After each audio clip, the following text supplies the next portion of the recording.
জীবনে অনেক অর্থ উপার্জন করা সম্ভব। পরিশ্রম আর সুযোগ থাকলে সম্পদ বাড়তেই থাকে। কিন্তু অর্থের জন্য যদি মানুষ নিজের চরিত্র বিসর্জন দেয়, সেই ক্ষতি আর কোনো দিন পূরণ হয় না। সম্মান একবার নষ্ট হলে তার বিশ্বাস ফিরিয়ে আনা কঠিন। কারণ মানুষের চোখে যে সন্দেহ জন্মায় তা সহজেই মুছে যায় না।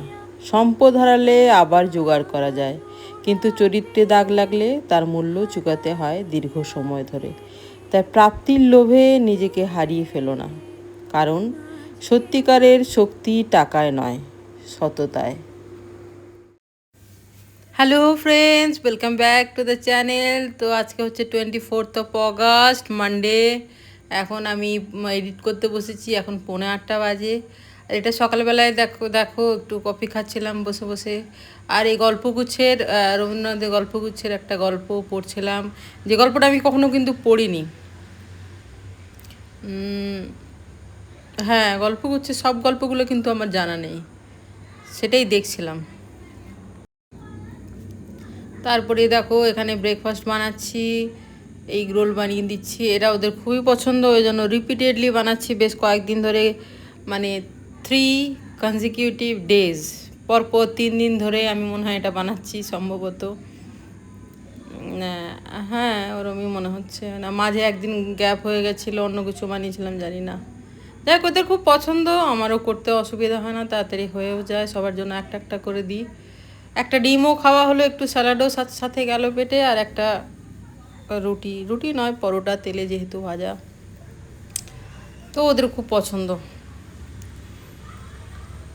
আর এই যে দেখো, এটা ধনিয়া পুদিনা চাটনি, অনেক রকমের সস আমার বাড়িতে ম্যাক্সিমাম সময় অ্যাভেলেবেল থাকে। মেয়োনিজও থাকে, মেয়োনিজ অ্যাট প্রেজেন্ট নেই। তো এই যে দেখো, একটা গার্লিক চিলি সস, একটা ধনিয়া পুদিনা চাটনি, একটা রেড চিলি সস, আর একটা টমেটো সস, এসব দিয়ে আমার না বলতে ইচ্ছে করছে না। এটা গ্রিন চিলি সস, এটা খুব টেস্টি। এই যে এটা গ্রিন চিলি সস, সবগুলো টেস্টি হয় না, আমি দায়িত্ব নিয়ে বলছি। হ্যাঁ হ্যাঁ, আমি দায়িত্ব নিয়ে বলছি। বাট আমি পছন্দই করি না ভালো না হলে। মানে গ্রিন চিলির মধ্যে গ্রিন চিলি থাকেই না অনেক সময়, এই আর কি। 5 রকমের সসই দিয়ে ফেললাম আমি। দেখো, এটা টমেটো কেচাপ, টমেটো সস যা বলবে। আসলে আমার ভয়েস দিতে ইচ্ছে করছে না গো। এটা পাস্তা মিক্স, মানে অরিগানো মিক্স। কাজ নেই তো কাজ। দেখো দেখো, কি বলো তো, তোমরা ভাববে তো যে বানাচ্ছে আর কি করে ধরছে। খুব লুজলি, হালকা হাতে ধরা যায়, খুব হালকা হাতে জিনিসটাকে ধরা যায়, তাতে গরমটা অতটা লাগে না। ঠিক আছে, যারা রান্না বেশি করো তারা তো জানোই। আমার ছোট ছোট বোনেরা যারা রান্না করে না, তারা যদি ভাবে যে কিভাবে রান্না করতে করতে হাত দিচ্ছে, বা ছেলেরা যারা রান্না জানে না। এই দেখো, খেতে বসে গেছি। ছেলেরাও আজকাল বেশিরভাগ রান্না কিন্তু জানে। হ্যাঁ, বেশিরভাগ ছেলেরাই কিন্তু আজকাল রান্না জানে। অতটা ভালো করে পারদর্শী না হলেও রান্না জানে, বা জানাটা দরকার। সবার সব কাজই জানা দরকার, করতে হোক না হোক, তাই না বলো? তো চলো, ওদেরকে বানিয়ে দিয়ে আমি খাচ্ছি। মেয়েকে স্কুলে দিয়ে এলাম। আর কি বলতো, ছাতা তো নিয়ে যায়নি। আমি জাস্ট ওকে দিয়ে ঢুকছি বাড়ি, মানে ঢোকার একটু আগে বৃষ্টি শুরু হলো, হালকা পাতলা। যাই হোক, ছাতা নিয়ে যায়নি, ভিজলাম না। ছাতা নিয়ে যাওয়ার সাথে আমার যে কি অ্যালার্জি। মানুষের কিছু কিছু খাওয়ায় যেন অ্যালার্জি থাকে না, চুলকানি বেরিয়ে যায়। আমার তেমনি, অনেকে কাঁকড়াতে থাকে, চিংড়ি মাছে থাকে, আবার বেগুনে থাকে। আমার ছাতাতে অ্যালার্জি। ছাতা নিয়ে যেতে আমার এত ভারী, এত কাজ দুনিয়ার আমি করতে পারি, ছাতা বয়ে নিয়ে যেতে আমার এত ভারী লাগে কেন, আই ডোন্ট নো। অ্যালার্জি আছে আমার। তো চলো, এরপর আমি একটু নিজের কাজ করব। একেবারে নিজের কাজ, লেখালেখি বা সিলেকশন বা ভয়েস দেওয়া, এনিথিং লাইক দ্যাট আর কি, নিজের একদম পার্সোনাল কাজ। চলো।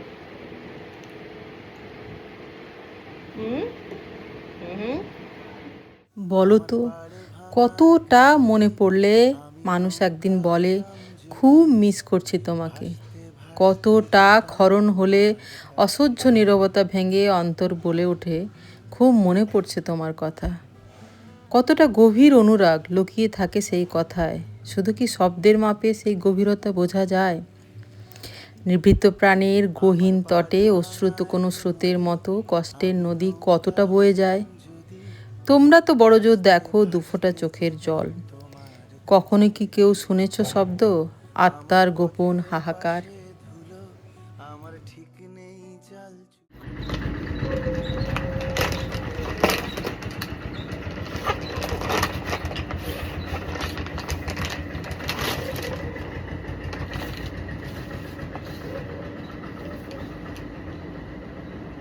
ছানা 17টাই তো আছে রে। হ্যাঁ 17 আছে। না না, তোরা খেয়েছিস, তোরা মানছিস না, খেয়েছিস। হ্যাঁ হ্যাঁ হ্যাঁ হুম।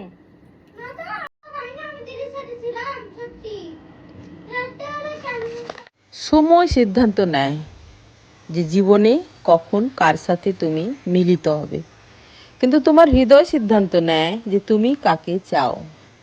তোমার আচরণ ঠিক করে দেয় যে তোমার জীবনে কে থাকবে।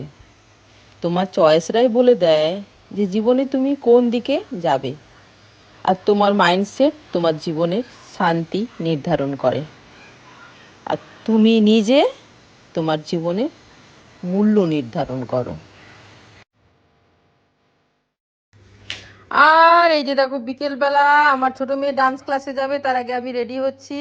ওকে ডান্স ক্লাসে জাস্ট ঢুকিয়ে দিলাম, 1.5 ঘন্টা ওর ডান্স ক্লাস হয়, সেই সময় আমরা একটু ঘুরে এলাম। এমনকি আর আমরা ডিনারও কমপ্লিট করে এলাম। কি খেলাম দেখতেই পাবে। আমার বড় মেয়ে আর আমি ওকে দিলাম আর ওখান থেকে বেরিয়ে গেলাম।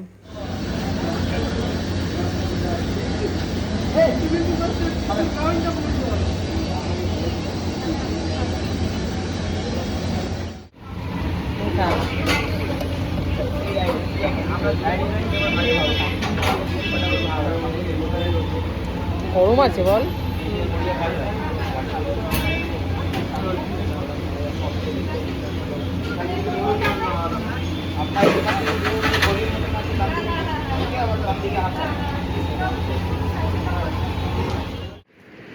ফিরলাম ডিনার করে, আমি আর আমার বড় মেয়ে, বুঝেছো, গেছিলাম। তাহলে ছোট মেয়ে কোথায়? ছোট মেয়ে ডান্স ক্লাসে। আজকে মানডে না, আজকে ওর সপ্তাহে একদিন ডান্স ক্লাস থাকে। তো ওকে জাস্ট ডান্স ক্লাসে দিয়ে আমরা চলে গেছিলাম। আমি ঢুকে গেলাম বাড়িতে, আর আমার বড় মেয়ে ওকে নিতে আবার গেল। ওর জন্য খাবার নিয়ে এলাম, আমরা ডিনার করে ফিরেছি। তোমাদের দাদা তো বাড়ি নেই অনেকদিন, বেশ কয়েকদিন, কালকে ফিরবে। দেখো কি ধরনের ডায়েট করছি আমি। ডায়েট তো আমি করি না, মাঝে মাঝে বলি আর কি। কত যে চকলেট খেলাম কাল থেকে জানো না। ক্যাডবেরি 5 স্টার ওই যে নিয়ে এসেছিলাম।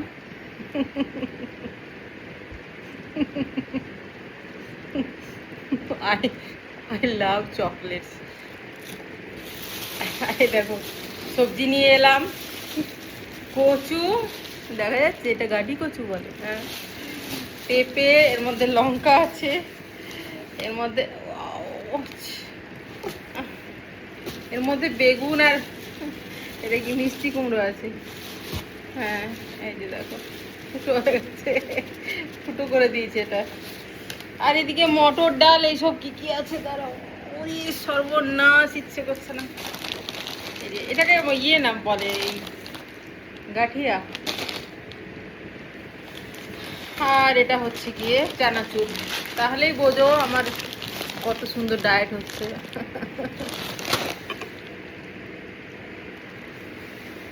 আর এখানে মটরের ডাল আছে, যেটা দিয়ে ঘুগনি বানানো যাবে, চটপটি। হ্যাঁ, ওটাকেই ঘুগনি বলি আমরা। এই যে এগুলোই ছিল। তো চলো ভিডিও আজকের এখানে শেষ করলাম। ডিনার তো করে ফিরেছি। Bye, good night.